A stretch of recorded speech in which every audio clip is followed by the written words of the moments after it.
Céline, je vous retrouve aujourd'hui sur la chaîne pour un update lecture spécial Asie. 3 des livres dont je vais vous parler ont été écrits par des auteurs asiatiques et le 4e est comment dire, un livre de méthode, on va dire sur une méthode japonaise, donc ça parlait également d'Asie.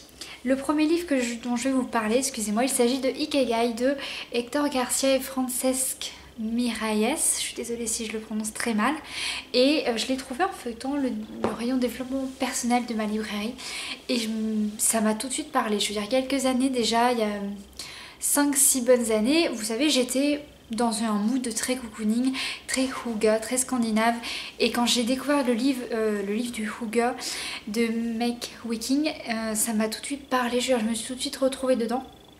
Et depuis 1 an et demi au moins, je m'intéresse beaucoup à mon alimentation, à mon mental, à mon physique, je veux dire à la santé de mon physique et de mon mental. Et quand je suis tombée sur ce petit livre, ça m'a tout de suite parlé, ça a fait vraiment une connexion et je me le suis acheté direct.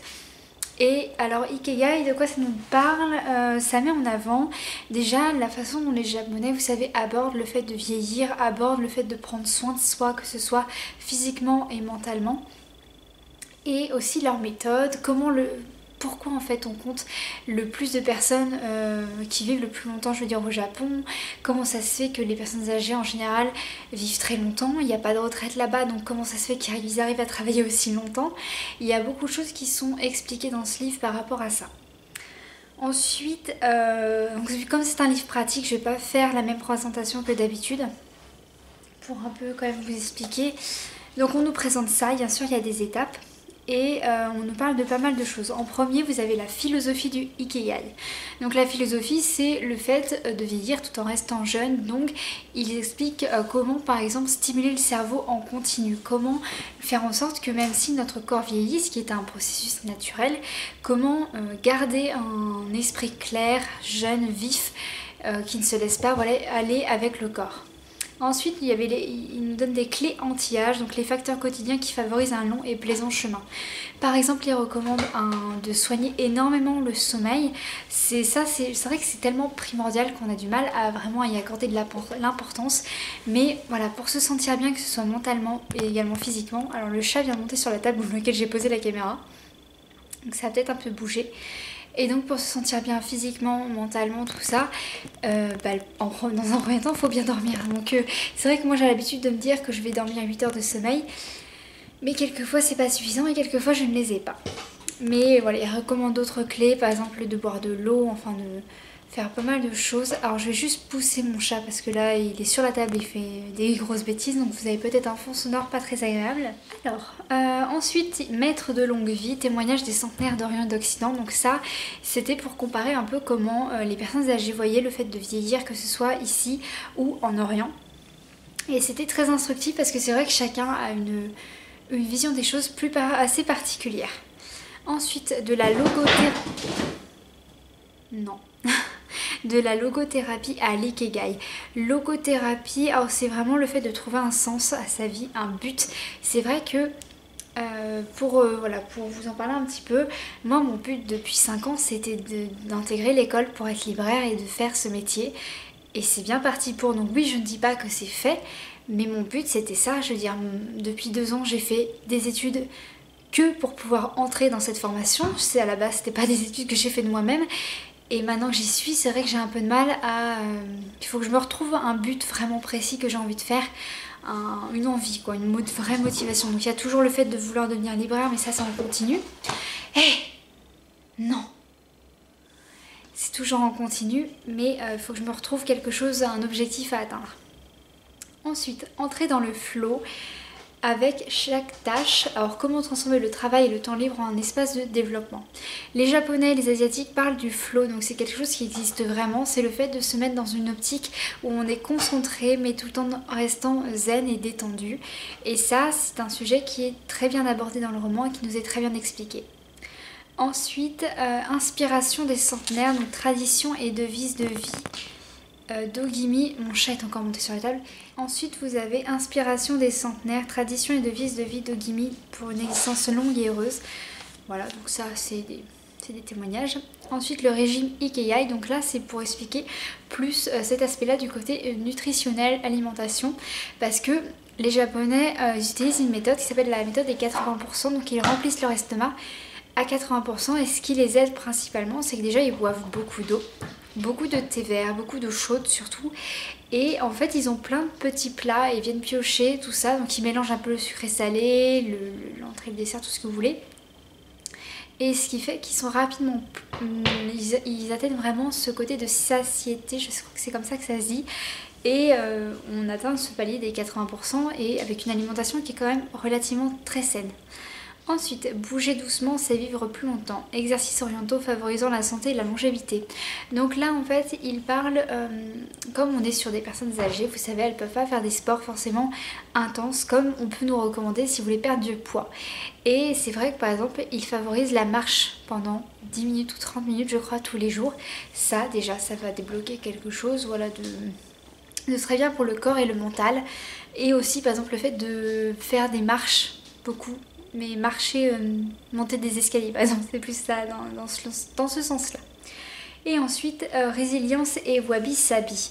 Comment affronter les problèmes et les changements de la vie en évitant le stress et l'anxiété, source de vieillissement prématuré.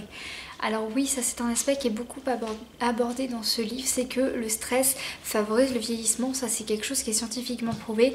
Et c'est vrai que déjà, on est tout le monde est très stressé et chacun a sa manière d'aborder le stress.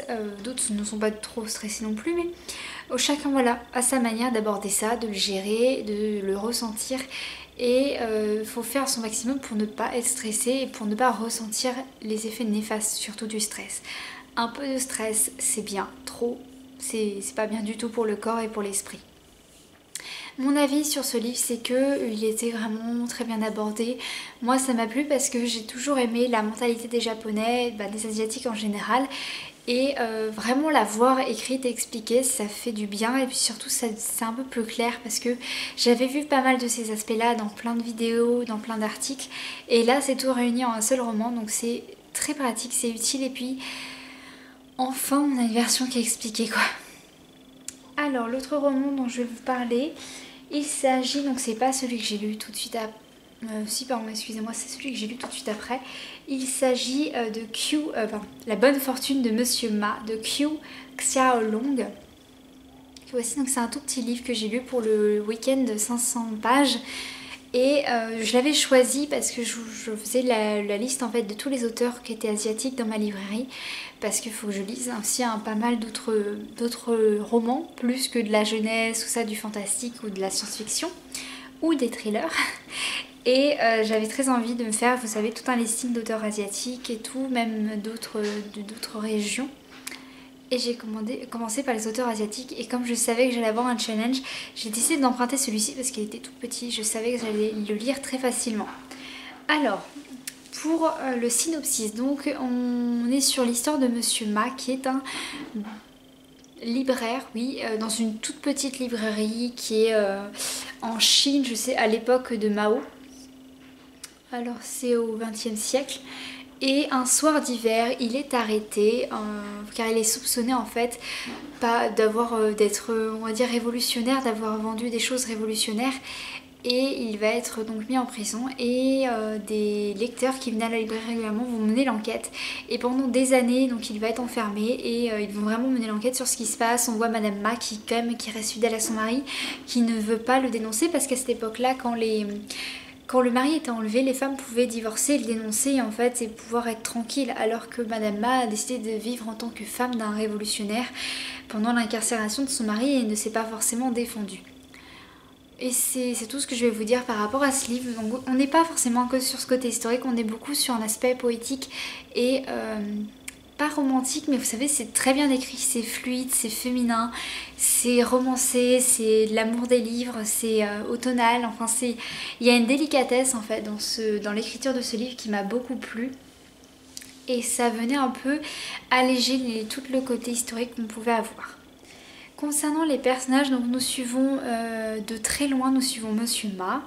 Nous suivons également Madame Ma, donc comment elle était avec son mari, comment elle est avec son mari, pardon, et comment elle va lui survivre, comment elle va vivre en fait une fois que son mari va être incarcéré, comment elle va gérer la librairie, tout ça, et comment en fait elle va retrouver son mari à la fin. Et je viens de vous spoiler, mais c'est un petit livre, je veux dire, ça va quoi, c'est pas... Nous allons également suivre deux autres personnages, donc j'ai totalement oublié leur prénom et je vais pas m'amuser à essayer de les retrouver et les prononcer comme c'est des noms chinois. Et nous suivons oui, deux personnages qui sont d'une grande importance, donc un qui a un statut qui est assez haut placé dans leur petit village et un autre qui est un lecteur qui venait tout le temps à la librairie et qui venait juste lire, qui n'empruntait aucun livre et c'est celui qui va vraiment mener l'enquête pour Monsieur Ma parce qu'il l'aimait beaucoup, il aime cette librairie et il voudrait que Monsieur Ma soit quand même libéré. Ensuite, concernant l'histoire, c'est quand même vraiment très bien lu. On est sur quand même un roman de 77 pages, si je dis pas de bêtises. Non, excusez-moi, un roman de 60 pages qui se lit vraiment très facilement, c'est fluide. On a un aspect historique qui est très très bien développé et très bien décrit. Moi, je sais que à la base, je y allais parce que ça parlait d'un libraire et je m'attendais pas à retrouver autant d'éléments sur le côté... sur la dictature de Mao, sur la façon dont les gens vivaient dans la peur, le fait d'être révolutionnaire ou pour Mao, enfin il y avait tout un aspect comme ça que je m'attendais pas à retrouver, que j'ai eu. On a également toute une pensée aussi chinoise qui est très très bien présente, la manière dont les Chinois voient la vie en général, le quotidien, c'est très présent et c'était très rafraîchissant parce que... je partais pas là-dessus à la base. Donc j'ai eu plusieurs aspects de la Chine qui étaient vraiment très agréables à lire et à connaître en fait. Ensuite par rapport au texte, alors c'est très bien écrit comme je vous le disais, c'est fluide, c'est bien expliqué, je veux dire même si on a des aspects historiques, ce n'est pas dense, parce que c'est quand même qu'un roman de 60 pages, et surtout on a une délicatesse dans les mots qui sont choisis qui est très agréable. On sent, j'ai envie de dire que c'est chinois mais...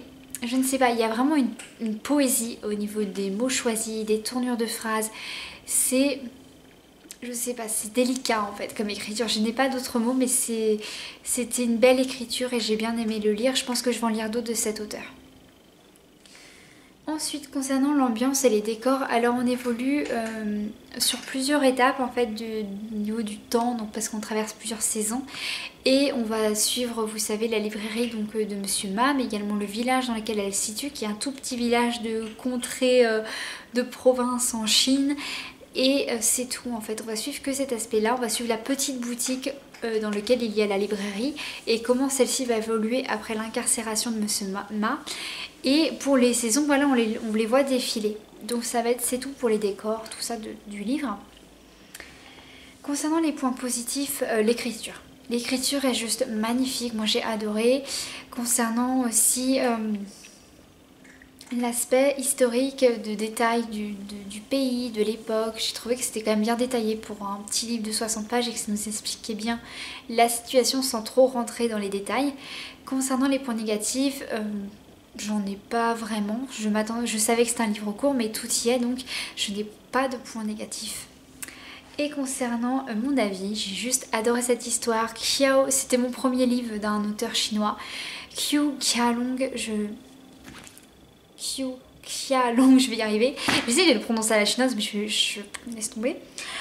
Et oui, je vais en lire d'autres de cet auteur, c'est même sûr. J'ai vu qu'il avait fait des policiers. J'ai hâte de voir ce que ça pourrait donner. Mais comme premier livre d'un auteur chinois, j'ai juste adoré, la traduction est magnifique. Voilà, si vous ne le connaissez pas, foncez, c'est que 60 pages et il est très bien écrit. Et puis en plus, il y a un aspect littéraire, d'amour pour les livres, de la poésie et une délicatesse dans l'écriture qui est juste magnifique. Concernant le troisième livre, alors je vais vous mettre une photo juste là parce que je n'ai pas du tout le nom de l'auteur et je ne vais pas m'amuser à le prononcer parce que c'est un nom coréen. Il s'agit du livre Le Jardin qui est un thriller. Concernant le synopsis du Jardin, nous sommes sur un homme qui se réveille à l'hôpital suite à l'accident de voiture qu'il a eu avec sa femme. Et comment dire, quand il se réveille, il apprend qu'il est affreusement défiguré et qu'il est surtout paraplégique. C'est un légume, faut le dire. Et la seule personne qui vient le voir de sa famille, c'est sa belle-mère. Non, ne touche pas à mon thé. C'est sa belle-mère. Et commence là un terrible combat pour déjà sortir de cet état dont il est. Il apprend que sa femme est morte et surtout que une fois qu'en fait il est ramené sur un lit bien sûr d'infirme, oui on peut dire un lit en fait pour les paraplégiques, il est ramené dans la maison de sa belle-mère et celle-ci est en train de creuser un énorme trou dans le jardin et on ne sait pas vraiment pourquoi. Ça s'arrête là pour le synopsis. Concernant les personnages, alors nous suivons principalement ce personnage-là, je n'ai plus son nom, je suis désolée, et c'est un nom à la coréenne, donc voilà. Nous le suivons depuis le début du livre, en fait je crois qu'il n'y a que lui, il n'y a que son point de vue, oui, que nous suivons parce qu'on voit tout ce qu'il voit à travers ses yeux, il ne peut pas bouger, il est totalement vulnérable, c'est ça le mot que je cherchais, il est fragile, et on voit comment il réalise les choses, comment il les ressent parce que voilà, il se réveille, il peut plus bouger, il est défiguré comme pas possible et on lui dit bah votre femme est morte dans l'accident de voiture que vous avez eu. Voilà, c'est pas ouf du tout. Et ensuite on va suivre également, bon, on suit un peu sa belle-mère. Non, tu arrêtes tes bêtises. On suit également sa belle-mère, on voit un peu comment elle gère les choses et surtout son comportement qui est très bipolaire, qui est très changeant, lunatique, c'est ça le mot que j'ai cherché, pardon, qui est très lunatique. Concernant l'histoire est vraiment très fluide, moi je l'ai lu en une après-midi, en moins d'une heure et vraiment il s'est lu très facilement, il faisait peut-être 120 pages ou 162, en tout cas il dépassait pas les 200 pages et déjà c'est très bien écrit, pour un polar le suspense il est là. Pas de soucis, l'écriture c'était très plaisant à lire, il y avait beaucoup de détails, il y a une certaine délicatesse encore aussi pour cette écriture là.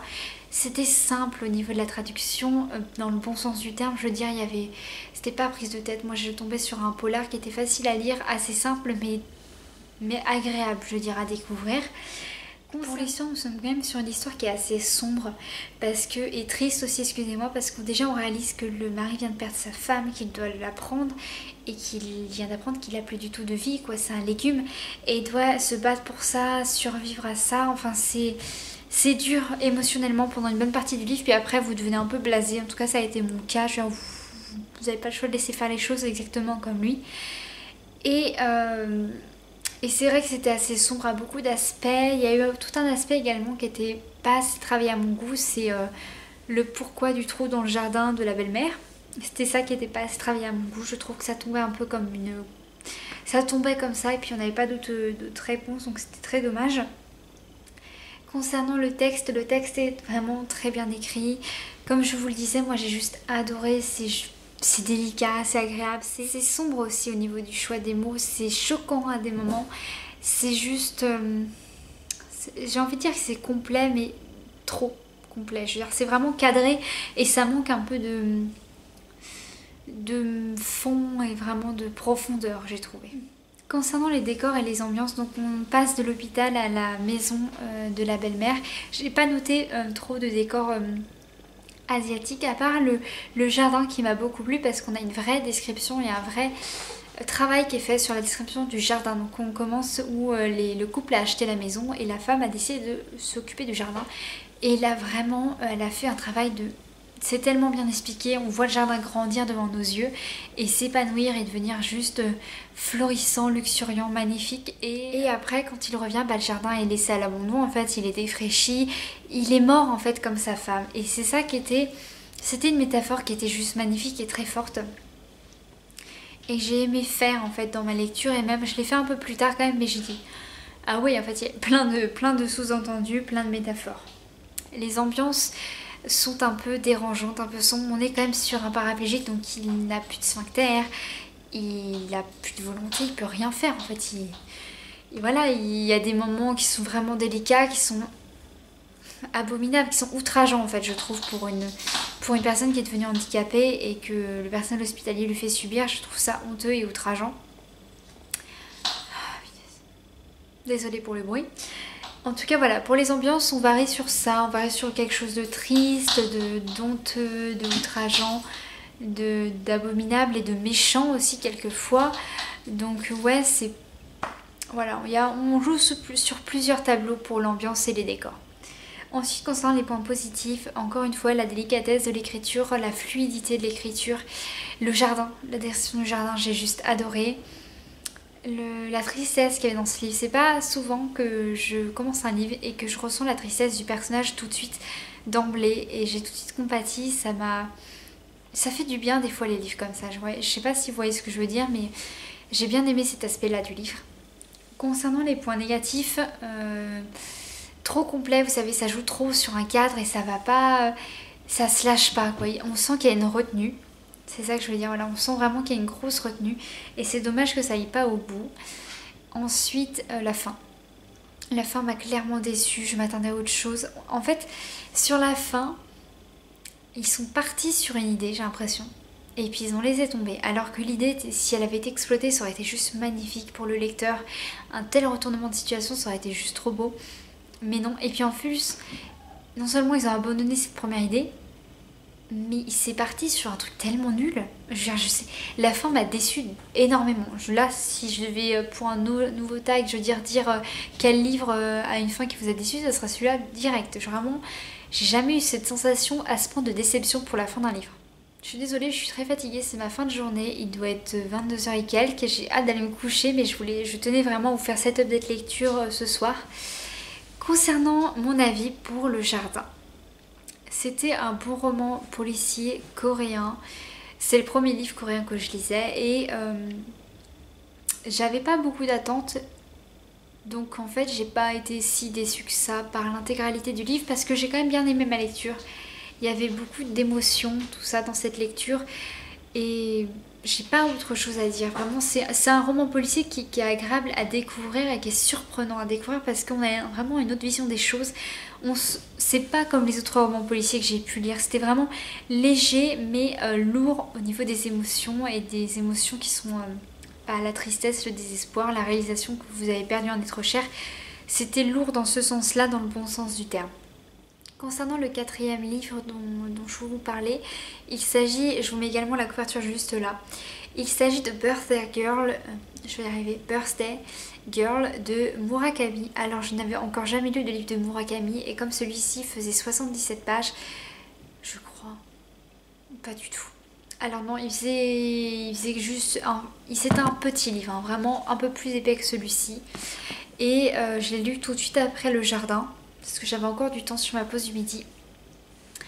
Et Murakami, donc Birthday Girl, c'est un petit livre, c'est pour ça que j'y suis allée. Et puis surtout que Murakami, je tenais à avoir lu un livre de cet auteur. Ce qui est très intéressant, maintenant que j'y pense, c'est que j'ai lu un livre d'un auteur chinois, un d'un auteur coréen et un d'un auteur japonais. Donc c'était vraiment très complet comme update lecture. Birthday Girl nous raconte l'histoire d'une jeune fille qui doit fêter son anniversaire un soir mais qui doit aller travailler. Qui fête son anniversaire un soir mais qui doit aller travailler.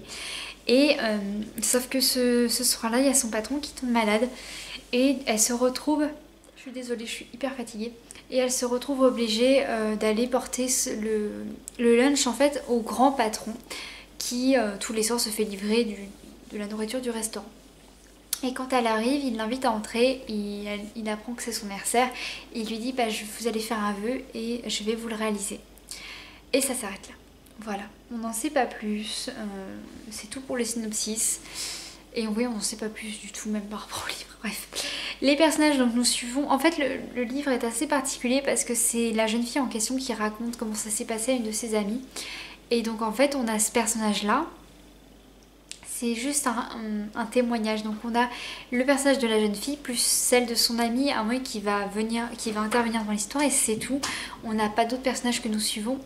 Et c'est trop léger pour qu'on s'attache ou qu'on ait vraiment un gros aperçu sur les personnages. Ensuite nous avons l'histoire. Donc l'histoire était courte, bien écrite, franche, nette, complète. J'ai rien de à dire là-dessus. C'est un peu inattendu parce que je m'attendais pas à ce que ce soit quelqu'un qui raconte l'histoire. C'est vraiment à la fin où vous arrivez sur le truc et vous dites ah oui en fait c'était juste un souvenir qu'elle nous racontait. Et c'était très surprenant et c'était une bonne surprise, voilà. Concernant le texte, il est fluide, pas trop de détails, pas trop dense, je veux dire il est très bien exploité, il y a beaucoup d'aspects mystérieux du livre qui sont exploités à travers le texte, ce qui est très plaisant et ce qui est voulu de la part de l'auteur évidemment, parce qu'on a une aura du mystère qui entoure toute l'histoire qui est très agréable. Concernant les décors et les ambiances, justement, nous sommes sur quelque chose de mystérieux, de suspense, parce qu'au fond, on ne sait pas si elle a fait le vœu, si elle l'a réalisé, quel vœu elle a fait. On est vraiment... on sait pas, on avance à l'aveugle dans le livre et même à la fin ça reste flou, j'ai trouvé, donc on ne sait vraiment pas si elle a réalisé son vœu, si elle l'a fait. C'est voulu, mais c'est un peu dommage aussi quand même. Les aspects positifs du livre sont qu'il est sans prise de tête, il est facile à lire, surtout qu'il est rapide à lire, oui il faut le dire, parce qu'il est assez court. Et ça ne prend rien par rapport à l'importance de l'histoire et à la fluidité de l'histoire, à la profondeur en fait, ça ne lui enlève rien du tout. Et c'est ça qui est agréable parce que vous avez une histoire facile à lire en moins d'1 heure, qui est très rapide et que vous pouvez découvrir. Il y a aussi tout le côté mystérieux, vous savez, mystérieux un peu asiatique, qui est très exploité et que j'ai bien aimé. On a également une délicatesse encore au niveau de l'écriture qui était plaisante à voir, un peu plus floue et épurée quand même que les deux autres livres dont je vous ai parlé. Mais là, encore une fois, l'écriture était vraiment très agréable. Concernant les points négatifs, je n'en ai pas, il est vraiment trop court pour que j'en ai et je n'en vois pas là qui pourrait me venir à l'esprit. Concernant mon avis, j'ai juste bien aimé cette première découverte du style de Murakami. C'est clair que je vais en lire d'autres de cet auteur. Je ne sais pas encore lesquels parce qu'il a quand même écrit des gros pavés. Hein. Mais voilà, comme première découverte de cet auteur qui est quand même très connu, dont la plume est agréable, c'était juste une première belle lecture que je vous recommande si vous souhaitez voilà, commencer cet auteur par un petit livre simple, un bon aperçu de son style. Birthday Girl, foncez. Cette update lecture est maintenant terminée, j'espère qu'elle vous aura plu. J'ai trouvé que faire ce thème c'était plutôt sympa. En plus ce qui est bien pour vous faire cette update lecture, vous savez, avec des thèmes, c'est que ça me force à voir ce que j'ai dans ma palle et aussi ce que je peux lire en librairie et découvrir de nouvelles choses. Donc faire cette update lecture spéciale Asie, j'ai trouvé ça très agréable, surtout que j'ai un peu tous les aspects asiatiques finalement. Avec la Corée, le Japon et la Chine.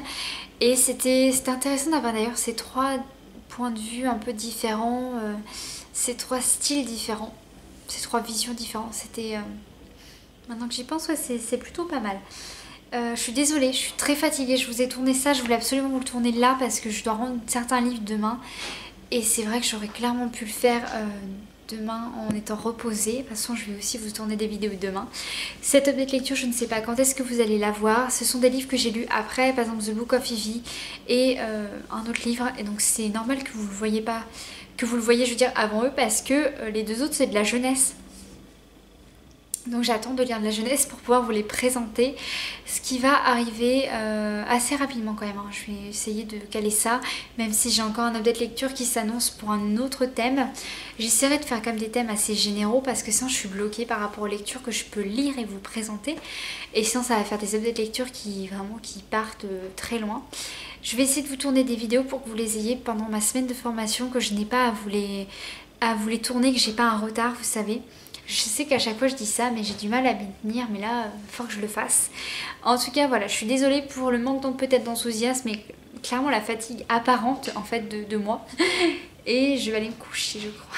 En tout cas, j'espère que cette vidéo vous aura plu. Je ne sais pas quand est-ce que je vais vous la poster. Je vous dis à bientôt et vous souhaite une très bonne lecture.